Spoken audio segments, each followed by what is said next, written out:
प्रतीक दिल्ली में joint family के साथ रहता था, लेकिन जॉब की वजह से अपनी माँ के साथ दूसरे शहर में शिफ्ट हो जाता है, जहाँ उसकी प्रीति के साथ लव मैरिज हो जाती है, जिस पर बहू को नापसंद करते हुए उसकी माँ पूरा समय प्रीति को परेशान करने के तरीके निकालती रहती है। प्रीति, कहाँ हो? सुबह का नाश्ता दोपहर में खिलाओगी क्या? इसमें प्रीति और प्रतीक ऑफिस जाने के लिए तैयार हुए कमरे से बाहर आते हैं, जिसे देख सास प्रीति पर भड़कने लगती है। महारानी, तुम सुबह सुबह तैयार होकर घर का सारा काम छोड़कर कहाँ चल दी? जी वो ऑफिस। हैं? तुम ऑफिस जाओगी तो घर में जो सफाई, नाश्ता, खाने का काम है वो क्या मैं करूंगी? माँ, मैंने उससे वादा किया था कि वो जॉब कंटिन्यू कर सकती है। अरे वाह जी वाह, दोनों आपस में सलाह कर फैसले ले लिए। मैं क्या यहाँ बेवकूफ बैठी हूँ? मुझसे पूछना किसी ने जरूरी नहीं समझा? मम्मी, आप फिक्र ना करें, मैं आज ही रेजिग्नेशन दे दूंगी। प्रीति ऑफिस के लिए चली जाती है और अगले दिन से जॉब छोड़ घर के कामों में लग जाती है, लेकिन साथ ही उदास भी रहने लगती है, जिसे देख प्रतीक को अच्छा नहीं लगता। मुझे पता है तुम्हें अपनी जॉब कितनी पसंद थी। आई एम सॉरी प्रीति। अरे कुछ नहीं होता, बस मम्मी खुश रहनी चाहिए। अब प्रीति अपनी सास को खुश करने और उनका दिल जीतने की जी तोड़ कोशिश करती रहती है, पर सास कभी उससे सीधे मुंह बात तक नहीं करती। इसी तरह दिन बीतने लगते हैं। एक शाम प्रतीक ऑफिस से परेशान घर वापस आता है। माँ, चाची का फोन आया था। दादी की तबीयत बहुत खराब है, हमें दिल्ली जाना होगा। पति की बात सुन प्रीति तो पैकिंग शुरू भी कर देती है, पर माँ वहीं बूत बनी खड़ी रह जाती है। लगता है मम्मी अपनी सास से बहुत प्यार करती हैं, तभी उनके बीमार होने की खबर सुन शॉक में आ गई। ये प्यार नहीं, परेशानी है। तुम तो ऐसे सोचो कि अब से जब तक दिल्ली में हो तुम्हारे अच्छे दिन शुरू। अच्छा, ऐसा क्या है दिल्ली में? वो तुम्हें कुछ ही घंटों में पता चल जाएगा।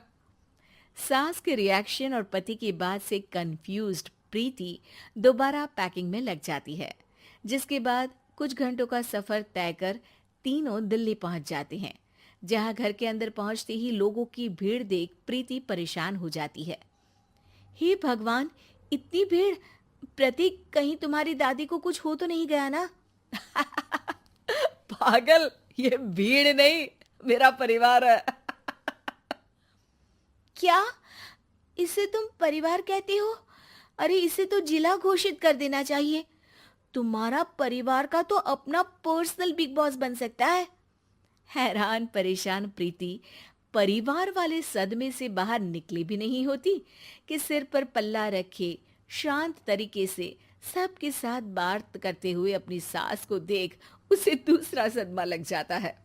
हाय राम, ये मम्मी का ऐसा भी कोई रूप है? ये तो मुझे पता ही नहीं था। ये तुम्हारी सास का ससुराल है।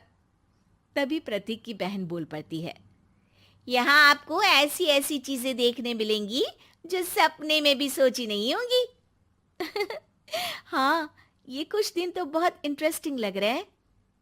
सब एक साथ दादी के कमरे में जाते हैं, जहाँ पहुंचते ही उसे दादी की आवाज सुनाई देती है। क्यों रे, सास से मिलने की फुर्सत मिल गई? दूसरे शहर जाकर छूट क्या मिली?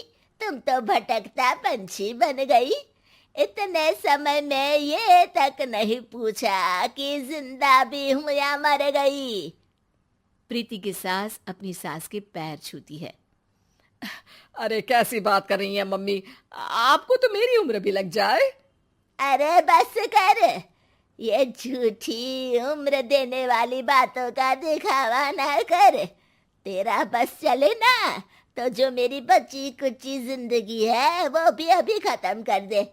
अरे बहू कहाँ है? इस पर सास प्रीति को दादी से मिलवाती है। दादी प्रीति को बहुत प्यार देती है। क्यों बहू, तेरी ये सास परेशान तो नहीं करती ना?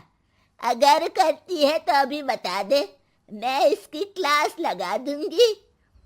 अरे कैसी बात कर रही हैं माँ जी, भला मैं क्यों किसी को परेशान करूंगी। प्रीति अपनी सास का ये रूप एंजॉय कर ही रही होती है कि तभी चाची वहां आकर प्रीति को अपने साथ ले जाती है। सास की क्लास लगते देख जो खुशी मिल रही थी वो तुम्हारे चेहरे से साफ पता चल रही थी, इसीलिए ले आई, क्योंकि अगर उन्हें पता चल जाता तो तुम्हारी खैर नहीं थी। थैंक यू चाची जी। चाची और प्रीति घर में झूले पर बैठी बात कर ही रही होती है कि उसकी सास भी वहां आ जाती है। मतलब यहाँ सारा काम मैं करूं और तुम बैठी हंसी ठिठोली करो? अरे चलो जाओ खाना बनाओ। सास प्रीति को डांटकर काम करने भेज देती है, जिसे दादी देख लेती है और एक बार फिर सासू माँ की क्लास लग जाती है, जिसे पूरा परिवार मजे से खड़ा होकर देखने लगता है। क्यों रे, मैंने तुझे काम बोला और तू उस बच्ची को परेशान कर रही है? सास की कोई इज्जत रह गई है इस घर में या नहीं? यहाँ खुद की सास होते हुए भी ज्यादा बड़ी बन रही है। अब नहीं मम्मी जी, मैं तो बस थोड़ी मदद के लिए बोल रही थी। सास रसोई में जाकर काम करने लगती है और दादी प्रीति को लेकर वहां से चली जाती हैं। इसी तरह एक हफ्ता बीत जाता है, जिसमें दादी अपनी बहू को डर, इज्जत और प्यार का फर्क समझाती रहती है और प्रीति उसका मजा लेती है। वापस जाते हुए दादी प्रीति और उसकी सास दोनों को अपने पास बुलाती है। मेरी बहू जिद्दी और अड़ियल है, इसलिए उससे हमेशा सही काम करवाने के लिए मुझे सख्ती करनी पड़ती है। लेकिन तुम्हारी बहू अच्छी है, तेरी खुशी के लिए वो अपनी जॉब और सपने भी छोड़कर घर में बैठी है। अपनी बहू के साथ प्यार से रहो। और प्रीति, अगर अभी भी तुम्हारी सास परेशान करे ना, तो फिर तुम्हें पता चल ही गया है कि शिकायत कहाँ करनी है। जी, अपनी सास के ससुराल में उनकी सासू माँ के पास। दोस्तों, हमें उम्मीद है कि आपको हमारी ये कहानी पसंद आई होगी। कृपया हमारे चैनल को सब्सक्राइब करें और सभी अपडेट्स के लिए बेल आइकन जरूर दबाएं। और हाँ, वीडियो लाइक और शेयर करना मत भूलिएगा। Bye bye.